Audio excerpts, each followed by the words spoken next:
বাৎসরিক পূজা অনুষ্ঠানে সবাই ইব্রাহিমরে ধরছে, ইব্রাহিম চল আমরা পূজা দিতে যাব।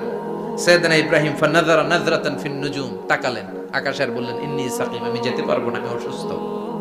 আমি কি আসলে সুস্থ ছিলেন? তো অসুস্থ বললেন কেন?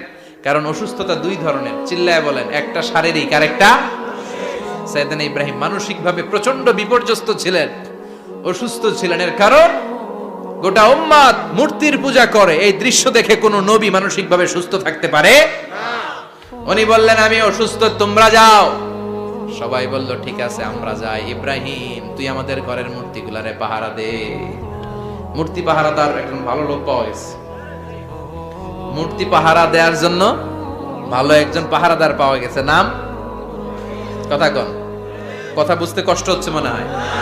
মূর্তি পাহারা দেওয়ার জন্য কারে পাওয়া গেছে? সাইয়েদনা ইব্রাহিম কয় ঠিক আছে আজকে পাহারা দিমু, জন্মের পাহারা, যা তোরা দিতাছি, পাহারা দিতেছি যা। এইবার সাইয়েদনা ইব্রাহিম মূর্তির ঘরে ঢুকলেন, দেখেন কি সুন্দর কথোপকথন আল্লাহ তুলে ধরলেন। আল্লাহু আকবার। মূর্তির ঘরে, দেবীর ঘরে ঢুকে উনি ঘুরে ঘুরে তাকায়, দেখে একটা এমনি হাত আর একটা ব্যাগ করে 14-15টা হাত নিয়ে তাকায় আছে। উনি সবগুলার সামনে এভাবে তাকায় আছে, দেখে এক একটা চেহারা, একটা হাতির গণেশ স্টাইলের, আর একটা এরকম, আর একটা নারীর, আর একটা বাঘের, আর একটা তলোয়ার নিয়ে আইতাছি কোপায় ফেলাবো, আছে না নাই? সবগুলোর সামনে যায়, যে যে দেখে আর অবাক হয়, কত ধরনের খোদার কাছে এরা কত কিছু চায়। আর যে দেখে প্রত্যেকটার সামনে ডেজার্টস আইটেম, মিষ্টান্ন, এক একটার সামনে রসমালাই, এক একটার সামনে কালো জাম, লাল জাম, রসগোল্লা, চামচাম, দুধ মালাই, মালাই চপ, আছে না নাই? যে বেপানি চলে আসছে নাকি?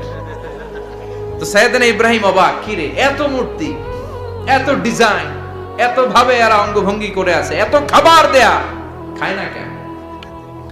সাইয়েদনা ইব্রাহিম ভাবলেন মনে হয় নাগাল পাই না, আমি একটু তুইলা ধরি। উনি রসমালাইয়ের বাটিটা নিয়ে, যেটা হা করে আছে ওইটার সামনে যায়, কয় খা। কি কয়? বানাই কইতেছি মনে হয়।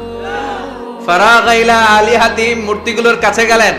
ফাকালা আলা তাকুলুন, খাবি না? ওই খাবি না ডারে আমি কিছু খা, কোরআন থেকে বলছি, ঠিক কি না? উনি ভাবলেন ওরা হয়তো খেতে পারে না, নাগাল পাচ্ছে না, কিংবা আমারে দেখে লজ্জা পাচ্ছে। নিজ থেকে রসমালাইয়ের বাটি তুলে ধরলেন, উনি বললেন খা, আর ওগুলা কয় হা হা করে রয়েছে, নড়েও না চড়েও না। উনি মুখের সামনে তুলে ধরে বললেন আলা তাকুলুন, খা। সবগুলার সামনে গেলেন, খা খা, কেউ খায় না, ওগুলো হা করে আছে।